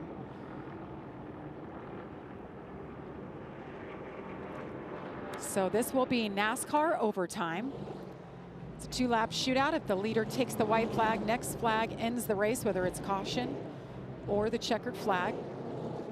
And we will just keep on re-racking them and trying again, as long as they don't take that white flag. In these situations, Joey, with the rules the way that they are, with not being able to lock bumpers, this always becomes an interesting scenario for me as to how far you can push and how long you can push. But somebody's gonna do it all the way into turn 1. Oh yes, and there's a good chance it might happen all the way down the back straightaway. And then, you know, what are you willing to risk to win the race? It's Daytona. And is NASCAR going to make the call or not? Unfortunately, competitors are going to put them in the box. The NASCAR is the sanctioning body to decide on how they're going to let this play out. What I do know is if they're all pushing, they can't black flag the whole field. But you got to be aggressive, and no matter how far you push, you're going to have to be hopefully on the front side of a good push to win this race. Look at these young guys having a good old time. Got their beers lined up in the seats. Is Boyer over there? Boyer's I don't boys. see him. I like that. Boyer's boys.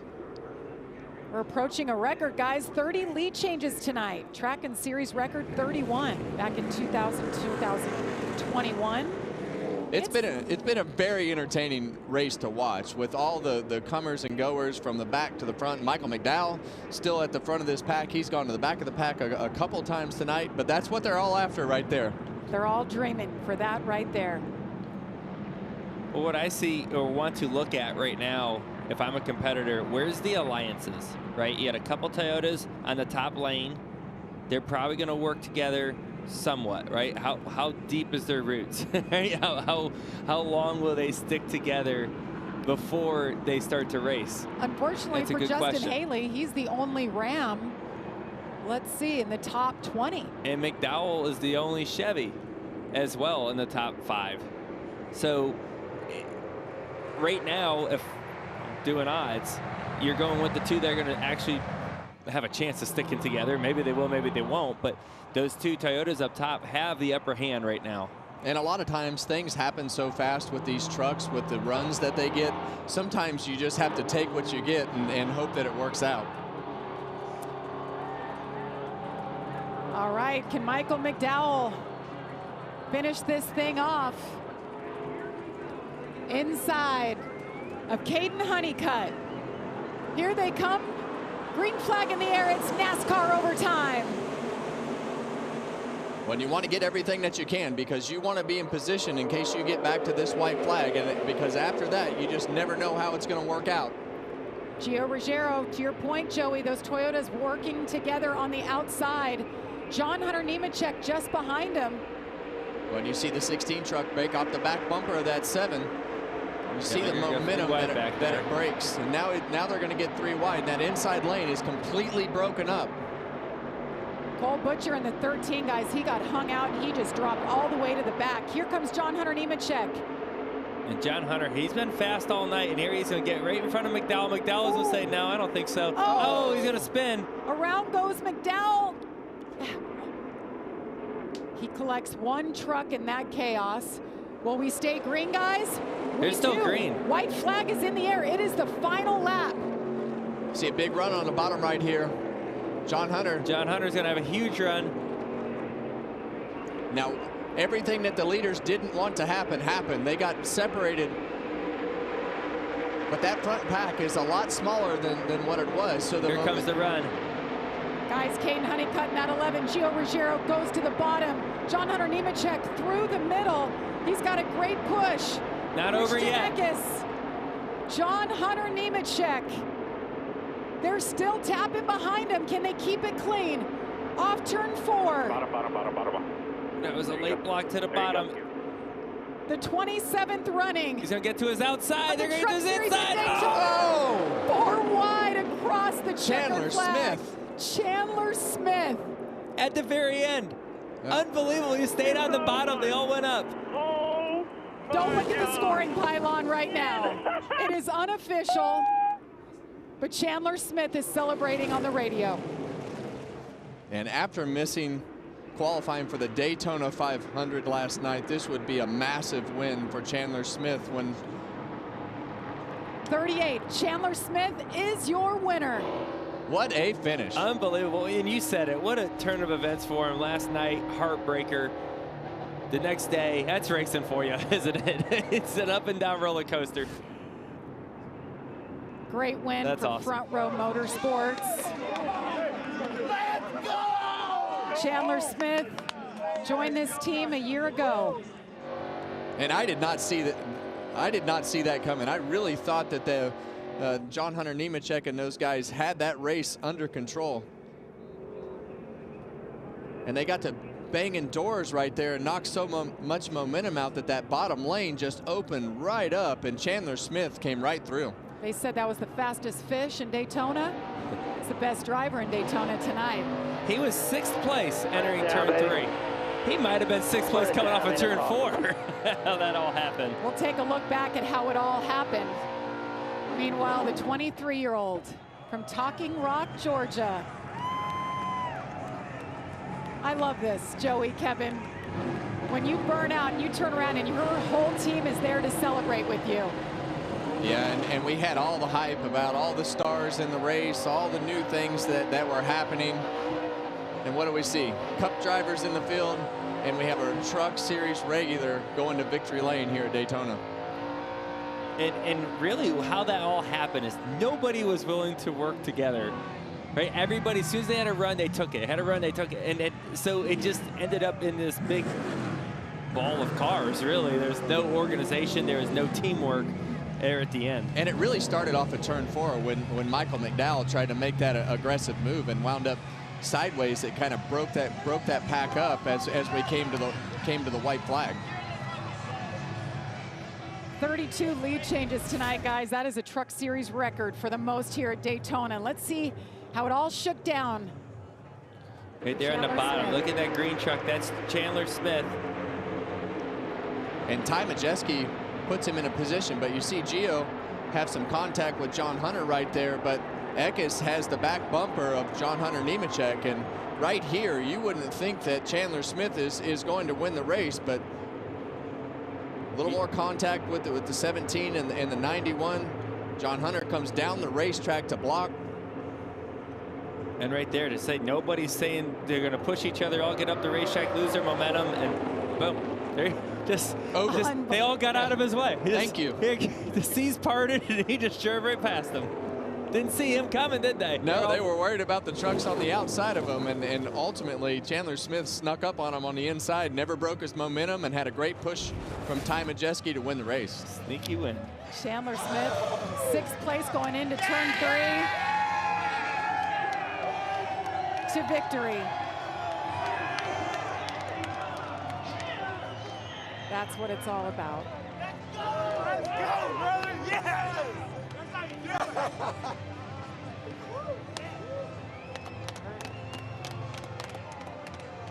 What a great way to kick off the season. Regan, I see you down there with a big smile on your face. Let's hear from our winner. Well, Chandler Smith out of the truck, celebrating with your team in what was an absolutely wild finish here at Daytona. Turn 4 to the start-finish line. You're 4 wide. How did you find your way to the front there? First off, I want to shout out all glory to God. Without him, this race team, none of this would be possible. And I am super, super grateful that I serve such a loving God that blessed me with such a good group of men and women around me at Front Row Motorsports. Ty Majeski, debatably one of my best Ford teammates I've ever worked with. He is all credit to how we just won that race, truthfully. He stayed committed to it forward and pushed a blue oval to a win. So have some people back at home that's struggling a little bit. Rory Smith, buddy. I know that we talked about, maybe making it into the Daytona 500, but hopefully this does a little better justice for you. So just really happy we got Trophy Catch on here. This was our first ever NASCAR race, and was debating on if they were going to do more. So hopefully those guys, I know they're just raising Cain up in the stands right now. They're having a great time. Just super, super grateful for everybody on this number 38 Ford F-150 group. We made some changes on the offseason. I felt like last year, everybody for the most part knows how this 38 group came together last year, but we built on it and made this group so much better for this year, and I'm so excited for 2026. Take me back to the start-finish line as you're coming up 4 wide there, and the bottom opens up. What is going through your mind when that happens and you can see the checkered flag? I was surprised the 62 didn't block it. I was just, the seas literally just parted, and the 88 stayed committed to me, and like I said, thank you, Ty Majeski. Definitely got to owe you one on that one. Chandler Smith, your winner in Daytona. Hey, Regan, the runner-up is Gio Ruggiero, and you've been pretty quiet over here, but you said Daytona, it is what it is. When you look back at that finish, I know you just saw a replay. How tight was it there for you? Yeah, it was tight there at the end of the race. Everybody's just trying to do whatever it takes to win, and that's what I did for myself and my team. So probably would have pushed John Hunter to the win there, but, he almost wrecked me twice. So I think overall as a group, we need to do better as Toyotas. I thought me and Tanner and Taylor worked together really well, but everybody else just seemed like they were out there on their own. So I definitely think we learned some things going into the next Super Speedway. Josh? Over here with John Hunter Nemechek, and John Hunter have to settle for a 5th place finish after controlling the race over that final lap. Walk me through what happened there. I haven't seen the full replay yet, but I'm pretty frustrated with myself. Just hard to cover all the lanes there. Should have got to the middle and blocked the 17 a little bit faster than I did. Didn't anticipate it quite like I probably should have off of turn 4, but man, it was one heck of a race. It was a lot of fun all night. We came from the back to the front multiple times. Thank you to DriveValue.com, EPI, all of their partners, Legacy for letting me come run this race, for Hallmark Friesen Racing, and huge shout out to Toyota, Toyota Racing, and thankful to be a part of truck racing again in this Tundra. Like I said, it was a lot of fun. Learned a lot. So hopefully I can apply something to Sunday. Hayden and I will probably go back and watch some film there. But overall, a really fun race. Just dejected we didn't come home with a checkered flag. Now John Hunter gets to turn his attention towards the Daytona 500, JB. Thrill of victory, the agony of defeat. It is Daytona. That's what it's all about. Let's take a look one more time, guys, and how it all happened. Yeah, and you see John Hunter right here. He's the third truck in line. Gio, a little late on the block right there. Luckily that he didn't get spun out and was able to keep going, but it gave John Hunter the lead. And really right here, he had control. He got a little bit of a gap, and they were able to stay right with him, and even though they got side by side. I thought, yeah, in the middle of 3 and 4, once the move was made to not push each other to try to get up to John Hunter, I thought, okay, he might be all right. But then he just got too far out there, I think. And then at this point, the momentum's all screwed up because everybody's bouncing off of each other and no one's lifting. I mean, that's one of those things that's so sketchy coming to the checkered flag in Daytona, because everybody is wide open. No one's lifting for anything. And somehow they all stayed straight. Yeah. Somehow. Makes that drive to victory lane. I know his wife and their 2 little boys are here. What a night for the Smith family. Guys, it's been fun. I know you've talked about it, but it's so entertaining. The guys were great tonight. 6 cautions. I don't know the last time we only had 6 cautions in the truck race. Well, it was one of the most entertaining truck races that I've been able to watch, and well driven. I think that the field did a really good job with everything that they did tonight to put on a great show. And with all the hype and all the enthusiasm of all the guys that were in the race, we saw one of our regulars win the race. That's what I was going to say. It had so much hype going into it. It's all these big stars in there. How are they going to do? Cup guys up there mixing it up. Crazy things happening throughout the whole race. Flat tires. You had just different strategies going. Fuel possibly coming into play. You had everything in one race and an incredible 4-wide finish. Yeah. And all the manufacturers led laps tonight. Like you guys said, we saw some rookies up front. We saw Daytona 500 winners up front. And Chandler Smith, he beat them all. Love to see him pull into victory lane. Tony Stewart, it's been so much fun. We have a lot more action to come this weekend. ARCA Menard Series action at noon tomorrow. Cup practice, final practice at 3 o'clock and Sunday. The Daytona 500 coverage on Fox is at 12:30. For all of us here at Fox Sports, thanks so much for joining us. We'll see you from Atlanta in a week from now, but coming up next, it's College Hoops, UNLV versus Boise State. So long from Daytona. Better sound the alarm. Better sound the alarm. Better sound the alarm. Better sound the alarm. Better get out my zone and out my way. Out my way. Head harder than some stone and I won't break. You looking at a man full blown and I don't play. I don't play. Need to come off that corner, I'm gonna take. Hey. Better get out my zone and out my way. Out my way. Head harder than some stone and I won't break. I won't break. You looking at a man full blown and I don't play. Sound the alarm. Sound the alarm. Sound the alarm. Sound the alarm. Better sound the alarm. This copyrighted telecast may not be reproduced, retransmitted, or used in any form without the authorized written consent of NASCAR Broadcasting. NASCAR would like to thank all of our fans for your support, and we hope you enjoyed today's broadcast.